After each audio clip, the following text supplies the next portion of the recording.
Alright guys, got another update video for you. A lot happened this last week, so I figured I'd tell you about it in this little video. So, as usual, what's going on? First things first, the car I'm going to be driving this week, the Oldsmobile. Nothing really happened with it too much this week. I adjusted the timing a little bit because it was dieseling a little bit when I shut it off, and it was getting kind of annoying, and it was having a hard time starting. Adjusted timing, it doesn't diesel anymore, but it still has a hard time starting, so I think I might be looking at a fuel delivery issue at that point.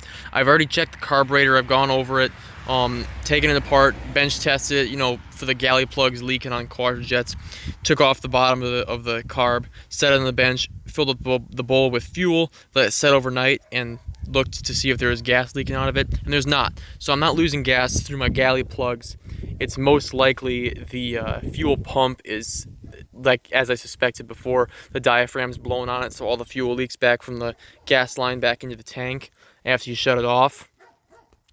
And then all the fuel that's in the cylinders evaporates out of the cylinders, so that the car will fire in the morning, but it won't have enough gas in the float bowl to keep running before the fuel pump sucks gas all the way back up from the tank and gets it in there. So that's probably what I'm going to be dealing with on that. I'll end up probably replacing it later this year, probably in the winter, when I get so annoyed with it in the cold that I don't like to, I'll get sick of coming out 20 minutes early to start my car and warm it up over the initial 5 minutes early that I would normally have to do. But anyway, other than that, the only thing I did to it this week was I replaced my lockup solenoid in the transmission. I tried doing this last week, or the week before last week anyway, and turns out they gave me the wrong lockup solenoid. So I took the pan off and the filter off and all that stuff for nothing, for no reason, and had to put it all back together and ordered the right one on Rock Auto, since you can't get it from the auto parts stores apparently anymore. Got it from Rock Auto, 17 bucks, threw it on the car, got a new transmission pan gasket, put some new tranny fluid in it. Lockup now works, so I get a little bit better gas mileage on the highway. I haven't used it, driven it that much since I did that, so I haven't really noticed an improvement, but it's in there now. So the only two things left to do are put a new muffler on the car and fix that leaking frost plug. And one of those things is going to be getting done pretty soon here. I'm going to end up taking it somewhere to get my muffler replaced. But that is all that's going on with this car right now, and they're mowing the lawn right now, so let me get out of here, go to the shop, and show you what I've got going on with my other cars. Okay, so we'll start with the Cadillac here, because that's the easy one. Nothing's happened with it since I last put any videos out about it. I've driven it a few times, but like I've said before, I really only have this car to drive it on longer trips. So when I take trips out of town, I'll take this car, but other than that, I really don't like it that much, so I'm not going to be driving it that much, especially since the Oldsmobile is a lot more reliable now than it was, a year and a half ago. I really just primary the Olds, and the Cadillac just gets to go out of town every once in a while. But this week, I am going to try and get new tie rod ends in the front, and new ball joints upper and lower, grease all the sorry about that, we've got a lot of farm equipment going on right now. It's harvest season, but anyway, grease the whole front end up, get new ball joints upper and lower, front and right and left, and do right and left inner and outer tie rod ends, including the adjustment sleeves. So we'll get all new front end parts and get an alignment done on it, so hopefully my steering wheel won't be crooked anymore. And I can actually enjoy it a little more reliably, not worrying about blowing a ball joint or something on a longer trip. So that's hopefully going to get done this week. I already have all the parts, I just haven't had the time. I would like to use a hoist at work, and I haven't had the chance to bring this in and do that yet. But it's going to get done this week, hopefully, fingers crossed. All right, moving on to this here. Everything that I wanted to get done with this year is done.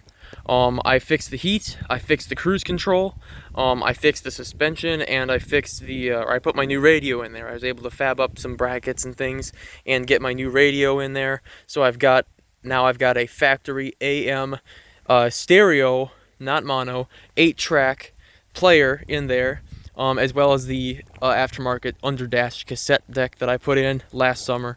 You can find a video on that in my channel history. But anyway, I will be uploading a video of a demonstration of the 8-track player in this car, because I think it's cool to have technology that's over 50 years old, working in an old car like this. And I paid a lot of money to have that 8-track player rebuilt and refurbished from somebody who I'll do a proper thanks to and link their website in the description in my demonstration video for this 8-track player. But yeah, I fixed the air suspension. It had a cracked fitting, so I replaced the whole line. And my cruise control wasn't working because of a relay, so I replaced the relay. And my heat wasn't working because my heat shutoff valve was sticking, so I just disconnected it. And I probably will end up replacing that valve one of these days, so it actually works the way it should. But the only reason you have a heat shutoff valve is for AC, and this car's AC needs a recharge, and I don't have an R12 adapter nozzle for it, so that's pretty low at the list of priorities right now for the Mercury. But the next step on this car, I'm going to be buying a parts car. I found a couple of them. One of them is in North Dakota, which is about 8 hours drive away from here, and it's $800. And I need it for this here door, because it's all banged up. I need this trim for both that door and the quarter here. I'd like new fender skirts for it that aren't, this has got some scratches on it, and the weather stripping on it is rather old and cracked. And then some of the trim for the rockers. This one's okay, but the one on the other side has a big old dent in it from hitting a curb. So I'd like to get those parts from it, as well as some interior components, window cranks, that kind of thing, sun visors, just a few things. It's a brown car, it's not a green car, but it doesn't matter because I'll be repainting any body pieces anyway. But I'll get new taillights and everything like that. But it's a 75 Mercury Grand Marquis that I found, $800. So I'm just trying to orchestrate a way that I can get up there, because our trailer is actually too small to tow a car of this size. I need to hire a tow truck or try and get one of my uncle's rollback vehicles borrowed for the weekend. But that's the next plan on the Mercury, is getting a parts car so I can start salvaging things from it and start doing the body work over the winter. But so that's the update for that car. Now go back here to the Citation. I did record a video on this, but it was kind of crappy and the audio didn't turn out the way I wanted, so I ended up deleting it, not putting it up. But I will be putting up a video on it later this week, because the radio quit working on me.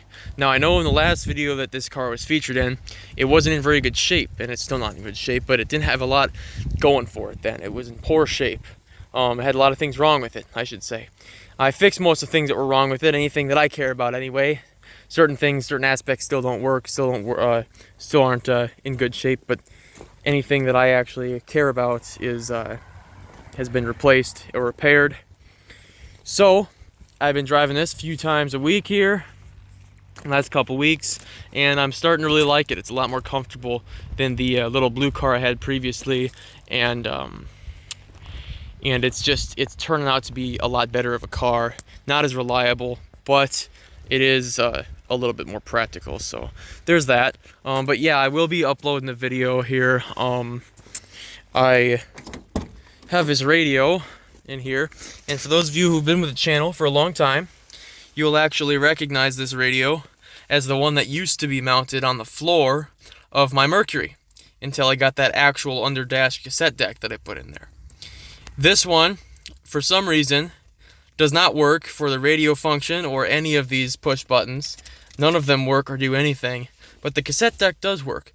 Well, it did work until I had a tape in there. I was listening to it on my way home, and it reached the end of the tape, and as you can see here, it's supposed to be auto reverse. Instead of reversing, it just stopped playing, and then the display here turned off, and the radio wouldn't respond to any of my anything. I'd turn it on and off, and it wouldn't do anything. So I'm pretty sure probably what happened, blew a fuse. And these old radios, you can't replace the fuse on. That's integral to the circuit board, so it's fucked. So I'll be getting a new radio to replace this one, and honestly, I'm not too pissed off about that, because this one, like I said, none of these buttons worked. so I couldn't set the clock, I couldn't listen to the radio because I couldn't change the tune or any of that stuff. I couldn't go from AM to FM, I couldn't change the station, I couldn't change any of that stuff, so I couldn't really use the radio anyway, so I ended up getting a different one, and I'll be putting it in this week, so be on the lookout for that video. But that's the only thing that this car really needs. Other than that, I'm going to tell you something, two things, news to the channel, and I'm just going to walk around while I talk about it. Number one, the little Ford Maverick / Mercury Comet that I had, the blue car, I sold it. It was a quick decision. I made it on the whim. I decided I do not want it anymore because the Citation is just turning out to be such a better replacement for it. There was no reason for me to keep the Maverick around, so I posted it up on Facebook for $1,400, and within 4 days it was sold. So unfortunately I did not get to make one last video on it. I wanted to make like a send-off video or a showcase video for anybody. I know there was a couple of people who kept commenting on my channel saying they wanted to buy it, and at the time it was not for sale.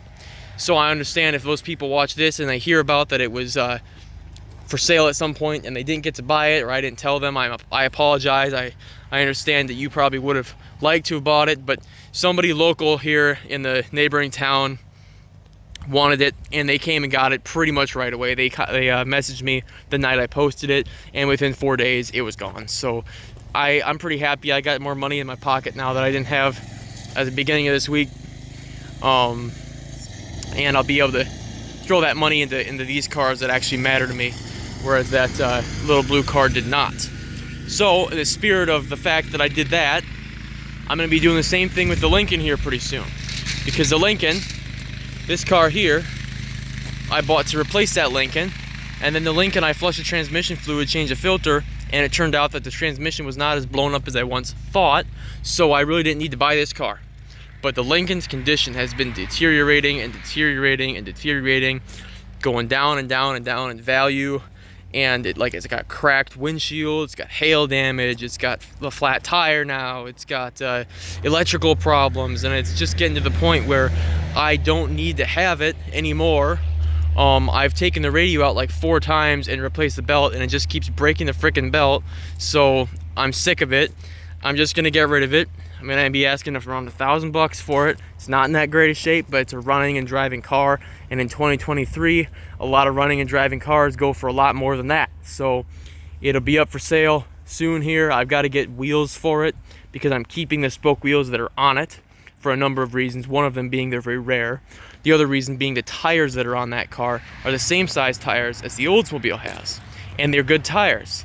So when the Oldsmobile's tires take a shit, I'll just take the Lincoln's tires off and throw them on the Oldsmobile, so I don't have to buy tires. So hopefully, if everything works out right, I'll be getting a set of wheels for Lincoln Town Car rims and used tires for it this next Friday here. And I'll be replacing the ones that are on it, keeping them, putting it up for sale, and then I'll make a video on it. And if anybody from this channel wants to buy it, you let me know now, or you let me know when I upload that video, whichever one works for you. Otherwise, it's gonna get sold to someone off of Facebook Marketplace. But yeah, that's the 2 big pieces of news for the channel in this update. Just that you won't be seeing the blue car on the channel anymore, and then pretty soon you won't be seeing the Lincoln on the channel anymore, and then probably not this year, but next year I'll also be selling my Buick, which you have only seen once. If you go back and watch my first video ever on YouTube, you can see that it's in the background. I don't really touch up on it for very long, but I mentioned it. It's an old Buick Century, late 80s. It's fuel injected, front wheel drive, 3300 V6. I will be selling that as well, but I don't have it here. It's up north. It's at my grandparents' house, so I'll have to get it from them and bring it down here and sell it. But like I said, that's probably not going to be happening this year because it's October already, and by the time I get that running and driving again, it'll be November, and nobody wants to buy a car in November, so is what it is. That being said, I'll see you in the next one. If you made it this far, congratulations. And yeah, I'll see you when I see you.